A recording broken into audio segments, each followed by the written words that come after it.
ఈరోజు మనం అందరూ హెల్దీ అనుకునే బ్రౌన్ బ్రెడ్ తిని ఎంత షుగర్ లెవెల్స్ పెరుగుతున్నాయో మీ అందరికీ చెప్తాను.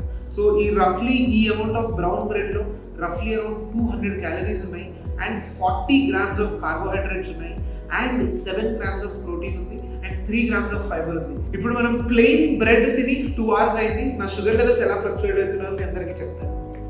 సో మీరు ఇక్కడ చూసినట్టయితే నా షుగర్ లెవెల్స్ 85 నుంచి 145కి వెళ్ళడం జరిగింది. అంటే 60 పాయింట్స్ ఆఫ్ షుగర్ స్పైక్ వచ్చింది నాకు ప్లెయిన్ బ్రెడ్ తినడం వల్ల. సో ఎందుకు ఇంత ర్యాపిడ్ షుగర్ స్పైక్ వచ్చింది అంటే దాంట్లో ఏం ప్రోటీన్, దాంట్లో ఏం పెద్ద ఫైబర్, దాంట్లో ఏం పెద్ద ఫ్యాట్ లేకపోవడం వల్ల సింపుల్ కార్బోహైడ్రేట్స్ వల్ల నా షుగర్ లెవెల్స్ అలా ర్యాపిడ్గా పెరిగాయి. సో నెక్స్ట్ టైం మీరు ఎప్పుడైనా బ్రెడ్ తీసుకుంటుంటే దాన్ని మంచిగా బటర్తో కానీ దీంతో ప్రోటీన్తో కానీ అంటే చికెన్ కానీ పనీర్ కానీ దాంతో అలా పేర్ చేసుకుని తింటే మీ షుగర్ లెవెల్స్ అంతా పెరగవు. సో మరిన్ని ఫుడ్స్ మీ షుగర్ లెవెల్స్ని ఎలా ఇంపాక్ట్ చేస్తున్నాయో తెలుసుకోవడానికి ఫాలో అవ్వండి.